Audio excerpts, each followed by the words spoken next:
বন্ধুরা, আপনারা একটু ভাবুন তো, ল্যাবরেটরি সবকটা টেস্ট রিপোর্ট বলছে আপনি একদম সুস্থ, অথচ রোজ সকালে ঘুম থেকে ওঠার পর আপনার মনে হচ্ছে শরীর যেন অবশ হয়ে আসছে, হাত পায়ের জয়েন্টগুলো এতই শক্ত যে সোজা করতে তীব্র কষ্ট হচ্ছে। ঠিক এই অবস্থার মধ্যে দিয়ে যাচ্ছিলেন আমার চেম্বারে আসা ৩৫ বছর বয়সী আইটি প্রফেশনাল অনন্যা। দিনের পর দিন তিনি এই অসহ্য যন্ত্রণা সহ্য করেছেন, আর মানুষ ভেবেছে এটা বোধহয় শুধুই কাজের চাপ বা অলসতা, কিন্তু অনন্যা জানতেন সমস্যাটা তার মনে নয়, তার শরীরে। অবশেষে যখন আমরা বিশেষ কিছু ইমিউনোলজিক্যাল টেস্ট করালাম, তখন এক ভয়ঙ্কর কিন্তু অদ্ভুত সত্য সামনে এলো। অনন্যা আসলে আক্রান্ত ছিলেন এক অদৃশ্য রোগে, যা আজ আমাদের চারপাশের কোটি কোটি মানুষের শরীরে নীরবে বাসা বাঁধছে। বিজ্ঞানের পরিভাষায় যাকে আমরা বলি অটো ইমিউন ডিজিজ। কেন আমাদের শরীরের নিজস্ব নিরাপত্তা বাহিনী বা ইমিউন সিস্টেম হঠাৎ করে নিজের ঘরের লোকদেরই শত্রু ভেবে আক্রমণ করে? কেন আমাদের শরীর নিজের বিরুদ্ধেই নিজেই গৃহযুদ্ধ শুরু করে? নমস্কার, আমি ডাক্তার অলোক দেবনাথ। অনন্যার মতন কোটি কোটি মানুষ আজ এক অদৃশ্য গৃহযুদ্ধের শিকার। এই গুরুত্বপূর্ণ ভিডিওটিতে আমরা কোনো ভাষা কথা বলবো না। আজ আমরা বিজ্ঞানের একেবারে গভীরে গিয়ে খুব সহজ ভাষায় বুঝবো কেন আমাদের শরীর ঘরশত্রু বিভীষণ হয়ে ওঠে, আর কিভাবে আধুনিক লাইফস্টাইল মেডিসিনের মাধ্যমে এই রোগকে পুরোপুরি নিয়ন্ত্রণে রাখা যায়। ভিডিওর শেষে আপনাদের জন্য থাকবে একটি ৭ দিনের হেলথ চ্যালেঞ্জ। তাই ভিডিওর প্রতিটি মুহূর্ত আপনার এবং আপনার পরিবারের জন্য অত্যন্ত অত্যন্ত গুরুত্বপূর্ণ। তবে মূল আলোচনায় যাওয়ার আগে আপনাদের কাছে আমার একটি ছোট্ট প্রশ্ন। আপনি কোথা থেকে এই ভিডিওটি দেখছেন এবং আপনার বর্তমান বয়স কত? এখনই কমেন্টে জানান। চলুন তাহলে একটু বিজ্ঞানের গভীরে যাওয়া যাক। আমাদের শরীরকে সুস্থ রাখার জন্য প্রকৃতির দেওয়া সবচেয়ে বড় উপহার হলো আমাদের ইমিউন সিস্টেম বা রোগ প্রতিরোধ ক্ষমতা।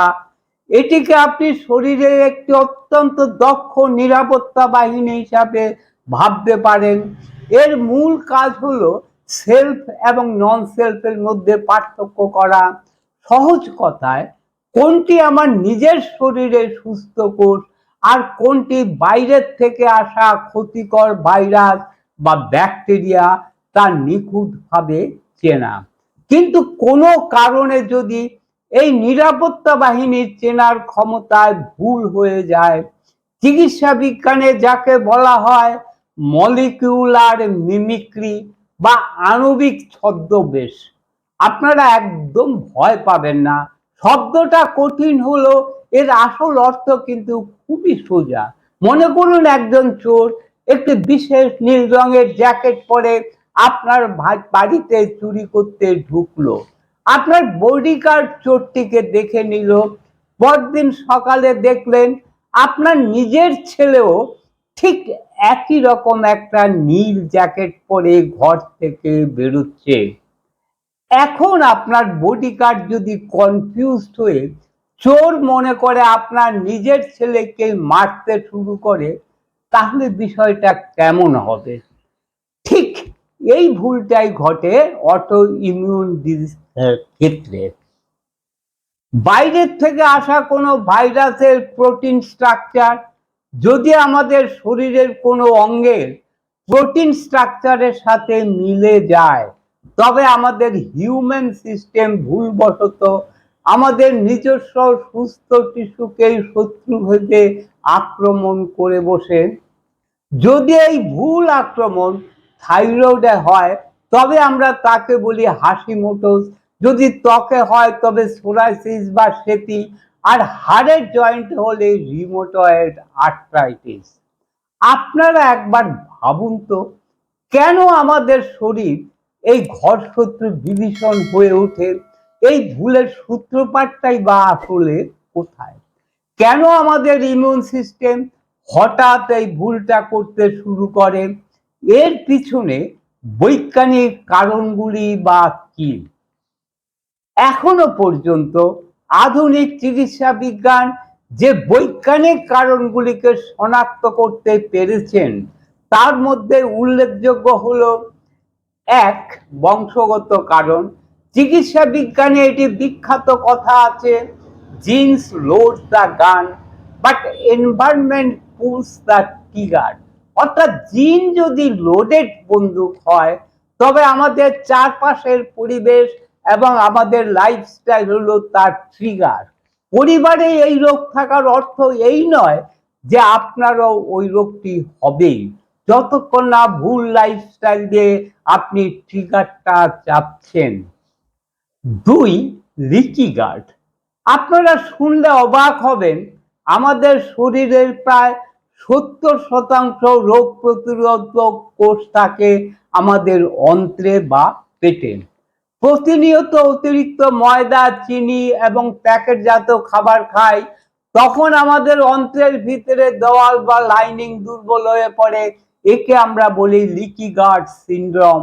এর ফলে অন্ত্রের ভিতরে সূক্ষ্ম গেটগুলো আলগা হয়ে যায় এবং খাবারের আনডাইজেস্টেড অংশটা বা টক্সিন সরাসরি রক্তে মিশে যায়। রক্তে এই অচেনা জিনিস দেখলে আমাদের ইমিউন আর্মি খেতে গিয়ে এলোপাথারি যুদ্ধ করে দেয়। তিন, ক্রনিক স্ট্রেস বা মানসিক চাপ। আপনি যখন দিনের পর দিন অতিরিক্ত মানসিক চাপে থাকেন, তখন শরীর থেকে কর্টিসল নামের একটি হরমোন বেশি নিঃসৃত হয়। এই হরমোন আমাদের ইমিউন সিস্টেমের টি রেগুলারিটি সেলের কার্যকারিতা কমিয়ে দেয়। এই কোষগুলির কাজ ছিল ক্ষেপা আর্মিকে শান্ত রাখা।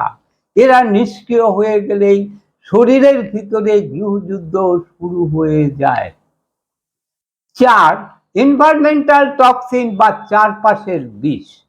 আমাদের প্লাস্টিক বোতলের জল, প্রিজারভেটিভ দেওয়া খাবার আর দূষিত বাতাস আমাদের শরীরের কোষগুলোর স্বাভাবিক গঠনকে কিছুটা বদলে দেয়, যার ফলে ইমিউন সিস্টেম নিজের কোষকেও চিনতে ভুল করে।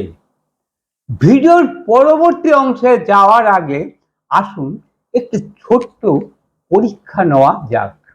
আমি 5টি লক্ষণের কথা বলবো, দেখুন তো আপনার সাথে কটি মিলছে। এক, সিস্টেমিক ফ্যাটিক বা তীব্র ক্লান্তি। এটি সাধারণ ক্লান্তি নয়, পর্যাপ্ত বিশ্রাম বা ঘুমের পরেও এই ক্লান্তি দূর হয় না, কারণ ভিতরের ইনফ্লামেশন বা প্রদাহের জন্য সেলুলার স্তরের শক্তি উৎপাদন কমে যায়। দুই, মর্নিং স্টিফনেস। সকালে ঘুম থেকে ওঠার পর অন্তত 30 মিনিট বা তার বেশি সময় ধরে হাত পায়ের জয়েন্টগুলো অবশ বা শক্ত হয়ে থাকা। তিন, লো গ্রেড ফিভার। কোনো নির্দিষ্ট সর্দি কাশি বা ইনফ্লামেশন বা ইনফেকশন ছাড়াই শরীরের তাপমাত্রা প্রায় 99 ডিগ্রি বা আশেপাশে থাকা, এটি শরীরের ক্রনিক ইনফ্লামেশনের সংকেত। চার, ডার্মাটোলজিক্যাল সাইন। ত্বকে হঠাৎ লালচে ভাব বা র্যাশ হওয়া, যেমন লুপাস রোগে মুখে এক ধরনের বাটারফ্লাই র্যাশ বা প্রজাপতির ডানার মতন লালচে ছোপ দেখা দেয়। পাঁচ, পরিপাকতন্ত্রের সমস্যা। ক্রনিক ব্লটিং, গ্যাস, অ্যাসিডিটি বা বারবার পেট খারাপ হওয়া। আচ্ছা, এবার বলুন তো আপনার স্কোর কত হলো? 2, 3 নাকি 4?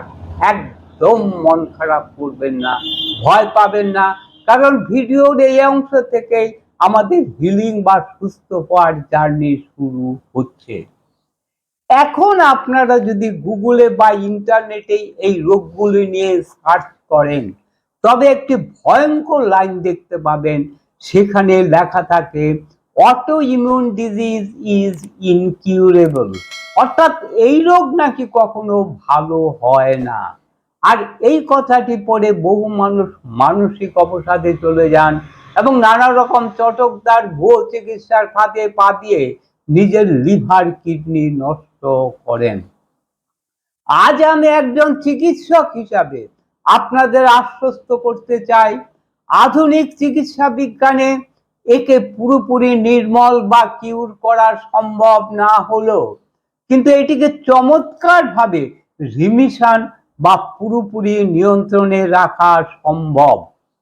রিমিশন মানে হলো রোগটি আপনার শরীরে থাকবে কিন্তু সে গভীর ঘুমে মগ্ন থাকবে, আপনার কোনো লক্ষণ থাকবে না এবং আপনি ওষুধ ছাড়াই সাধারণ মানুষের মতন সুস্থ জীবন কাটাতে পারবেন।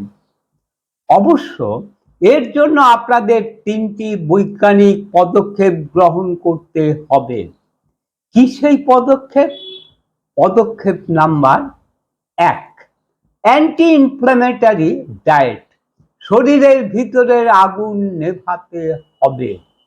এর জন্য খাদ্য তালিকা থেকে গ্লুটেন, ডেয়ারি এবং রিফাইন্ড সুগার বা চিনি বাদ দিন। এর বদলে ওমেগা 3 ফ্যাটি অ্যাসিড সমৃদ্ধ খাবার যেমন ফিশ অয়েল, আখরোট এবং অ্যান্টি অক্সিডেন্ট যুক্ত রঙিন শাকসবজি খাদ্য তালিকায় বাড়াতে হবে। এগুলি লিকি গাট বা অন্ত্রের ফুটোগুলিকে আবার বুঝিয়ে দিতে সাহায্য করবে। পদক্ষেপ নাম্বার 2, ভিটামিন D3 মাত্রা ঠিক করা। বিভিন্ন গবেষণায় দেখা গেছে অটো ইমিউন রোগীদের ক্ষেত্রে ভিটামিন D3 এর মাত্রা মারাত্মক কমে যায়। ভিটামিন ডি কেবল একটি ভিটামিনই নয়, এটি একটি হরমোনের মতন কাজ করে যা আমাদের ইমিউন সিস্টেমের খ্যাপা আর্মিকে শান্ত হতে নির্দেশ দেয়। ডাক্তারের পরামর্শ অনুযায়ী আপনার ভিটামিন D3 টেস্ট করান এবং সঠিক সাপ্লিমেন্ট গ্রহণ করুন। পদক্ষেপ নাম্বার 3, গভীর ঘুম এবং সার্কাডিয়ান রিদম। আমাদের ইমিউন সিস্টেম নিজেকে মেরামত বা রিসেট করে গভীর ঘুমের মধ্যেই প্রতিদিন রাত্রে 10টা থেকে 10:30টার মধ্যে ঘুমানো অভ্যাস করুন এবং নিরবিচ্ছিন্ন ঘুম নিশ্চিত করুন। ভিডিওর শেষে একজন চিকিৎসক হিসাবে আমি আপনাদের আশ্বস্ত করতে চাই, আপনার শরীর আপনার শত্রু নয়। যে কোনো কারণে সে বিভ্রান্ত হয়ে পড়েছে, সে পথ হারিয়েছে মাত্র, তাকে সঠিক পুষ্টি, বিশ্রাম এবং মানসিক শান্তি দিলে সে আবারও তার স্বাভাবিক সাম্যাবস্থায় ফিরে আসতে পারে। আমার উদ্দেশ্য হচ্ছে আপনাদেরকে ওষুধ ছাড়া সুস্থভাবে বেঁচে থাকতে সাহায্য করা। তাই এই ভিডিওটি শেষ করার আগে আমি আপনাকে একটি 7 দিনের হেলথ চ্যালেঞ্জ দিতে চাই। আগামী 7 দিন আপনার খাদ্য তালিকা থেকে চিনি এবং প্যাকেটজাত খাবার সম্পূর্ণ বাদ দিন আর রাত 10টার মধ্যে ঘুমাতে যান। মাত্র 7 দিন পর আপনার কুইজের স্কোর কতটা কমলো, শরীরে কি পরিবর্তন এলো, তাই এই ভিডিওর কমেন্ট বক্সে এসে আমাকে জানাবেন। আমি নিজে আপনার কমেন্টের অপেক্ষায় থাকবো। যদি আজকের এই সায়েন্টিফিক আলোচনাটি আপনার কোনো ভালো লেগে থাকে এবং এটি আপনার উপকারে আসে, এটি থেকে নতুন কিছু শিখতে পারেন, তাহলে এই ভিডিওটিতে সাবস্ক্রাইব করে আই বাটনটি অন করে সঙ্গে থাকুন। ভিডিওটিতে লাইক দিন এবং আপনার সেই বন্ধুদের সাথে শেয়ার করুন যারা সারাক্ষণ চরম ক্লান্তিতে ভুগছেন। আবার দেখা হবে অন্য কোনো ভিডিওতে অন্য কোনো সময়ে। ততক্ষণ পর্যন্ত আপনারা ভালো থাকবেন, সুস্থ থাকবেন। নমস্কার।